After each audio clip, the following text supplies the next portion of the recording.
morning, good morning, good morning, good morning. Kamusta kayong lahat? Time check muna tayo. Time check 8:22 ng umaga. And ako ay papunta pa lang sa kusina. Ayan. Tulog pa ang aking two boys.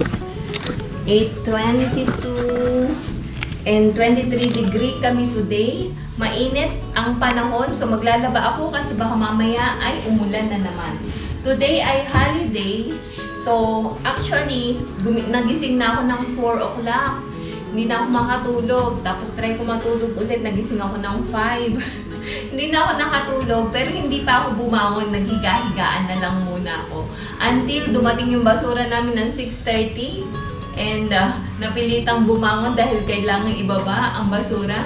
And then, bumalik ako sa paghiga. So, after nun, ngayon pa lang ulit ako babangon at magpe-prepare ako ng aming breakfast na. Tulog pa yung dalawa. So, today is Boto Jatra. Holiday today. Yun ay holiday ng mga Newar. I-attach ko na lang kung paano nila sineselebrate yun. Parang may mataas na chariot ang tawag nila. Tapos inililibot nila yon with overseeing by a kumari. Hindi ako sure. And nagaganap yon today, ngayon sa Lalitpur. But then, hindi kami makakapunta dahil sobrang dami ng tao pagka ganyang mga jatra. As in, parang overcrowded siya. So, hindi kami napupunta sa mga mararaming tao actually. Anyway, so, ayun, bale, attach ko na lang kung ano yung Boto Jatra. Literally, translation, iyon ay ang Vest Festival. Best festival nila. So, paano nila sineselebrate? Hindi ko rin sure. I-attach ko na lang kung paano yung celebration nila. So, ngayon ay magpe-prepare na ako ng breakfast. So, dyan muna kayo. Maya naman ulit ang update natin. Nagtanong na ba? Kumusta kayong lahat? Sorry palagi ko nakakalimutan kayong kamustahin.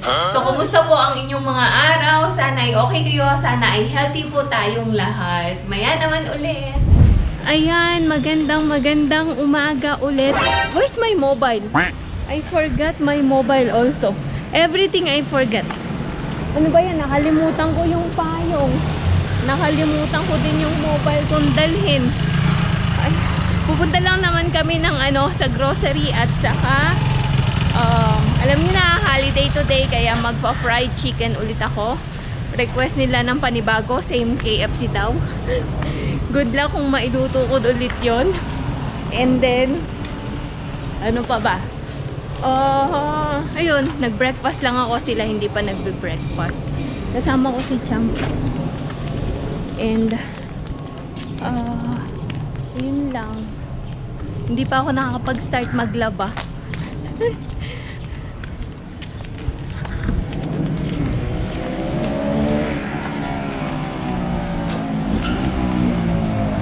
Bili din kami ng yogurt. Ubus na yogurt namin. Alam nyo ba?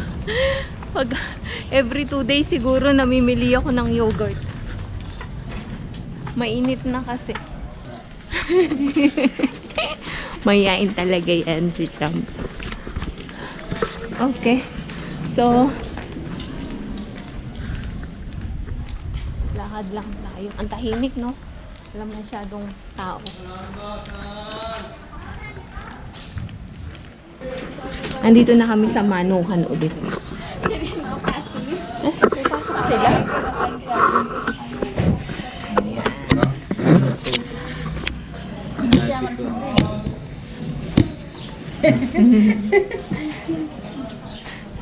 Chati ba? Chati. Alik tulo-tulo. Kat no hof. Fried chicken. Sabi ko, medyo lakihan niya yung cut, yung hiwa. Kasi gagawin. Usually kasi pag namimili kami, maliliit ang hiwa. Pang curry. So, magpa-fried chicken ako kaya malalaki ang hiwa. Dito muna ako, I'll go decide. Richard, banana. Yeah, go back. Ayan, may saging sila. Ito yung saging na gusto ko kasi manamis-namis. Yung isa kasi, ibang klase. Hindi pa hinog.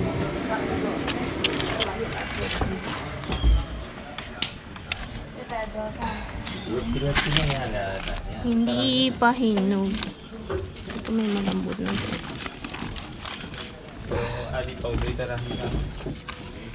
May over 2, 4, 6, 8, 10, 12.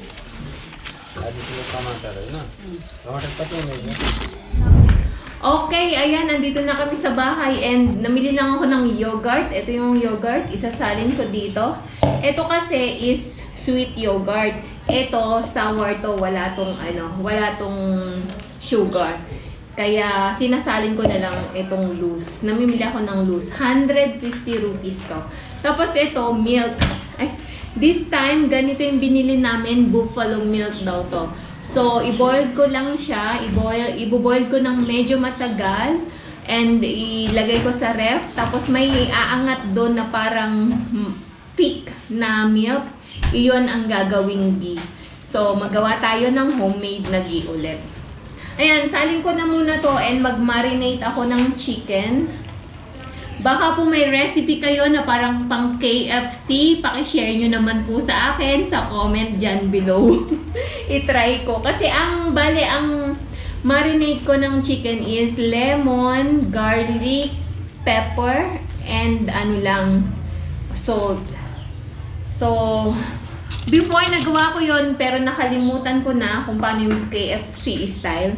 So baka may iba po kayong procedure, recipe ng fried chicken na masarap. Paki-share po, comment down below. Salamat! So ayan, sakto 1,000 grams, 1,000 grams, 1 liter, puno din siya. Ganito siya. And namili lang ako ng saging.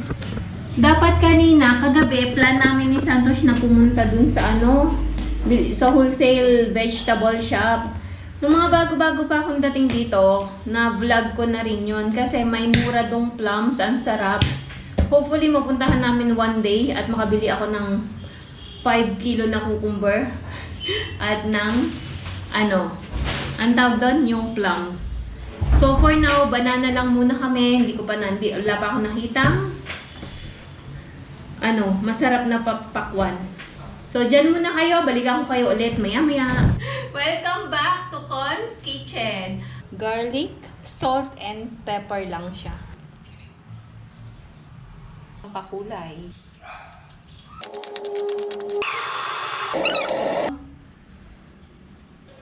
Ganyan siya. Ayan, tapos na kaming kumain.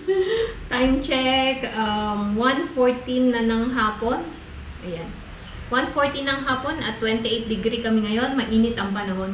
So, ayun, nasarapan naman sila. Sabi ni Santos, tender juicy daw. Kasi last time, di ba, gumawa din ako ng fried chicken. Pero matigas yung loob niya. Ngayon, medyo na perfect ko siya. So, tapos na ako maghugas din ng aming pinagkainan. Madaming hinugasan pagkatapos magluto. So, ngayon, bago ako umakyat, magagawa lang ako ng dough ng piyaya. Kasi last time na nagluto ako, may natira kami na fillings. So, yun ang gagawin kong merienda for today kay Champ. At merienda namin. Si Santos magchat-chat pati lang yun. So, ayun, bale, gawa lang muna ako ng dough and then balikan ko kayo maya-maya.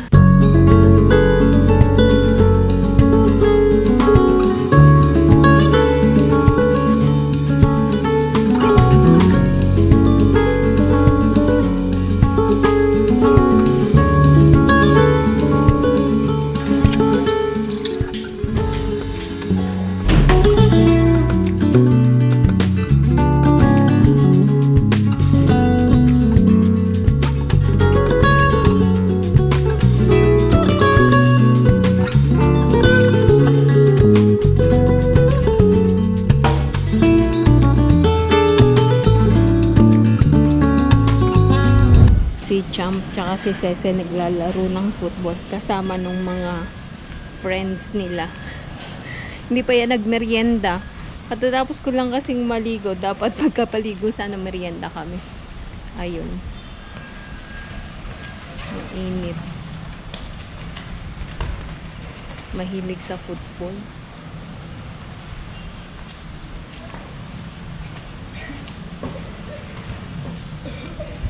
Ay, jump! Kaja! Mamaya na lang daw. So, ito na ulit ang aking nagawang piyaya. Pag madali lang gawin, laging gumagawa at available ang ingredients. So, ito yung aming merienda today. Gagawa lang din ako ng lassi. And then, naman akong banana kanina, kaya lang hindi pa hinog. Kaya plain lassi lang. Plain sweet lassi lang yung gagawin ko. So, ayan lang. Pinakita ko lang ulit sa inyo ang another batch ng piyaya.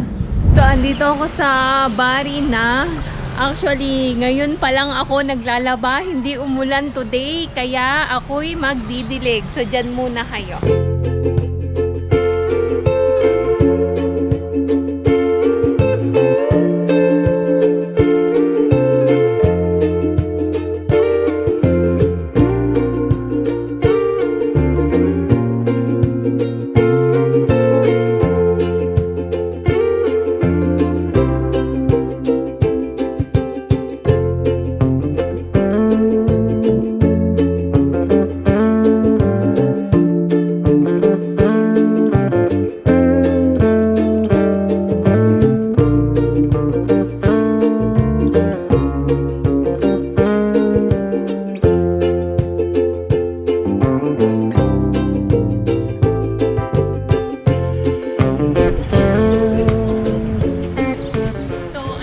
Magsasampay na ako.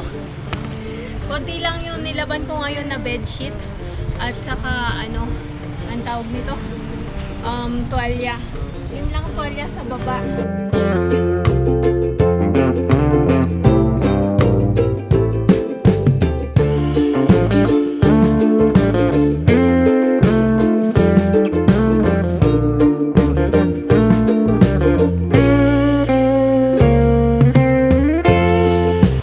Ayan, tapos na akong magsampay. May ilaw na yung Mercure.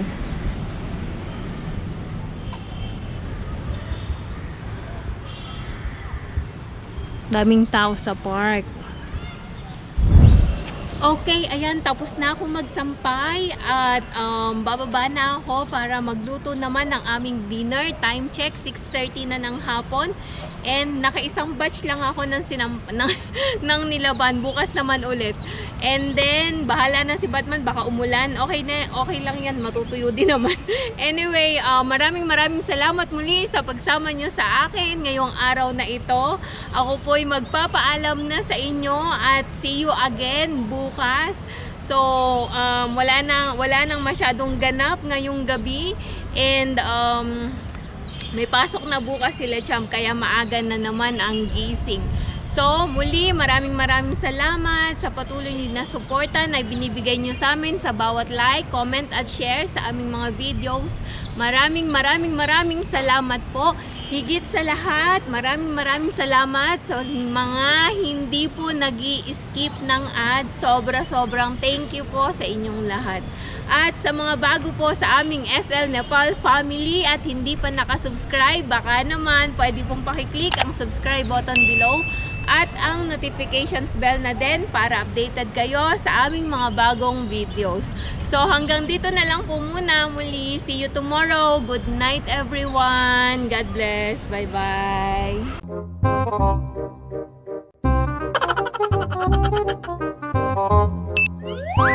Ginagawa mo. If you like this video, please consider subscribing to our YouTube channel, SL Nepal.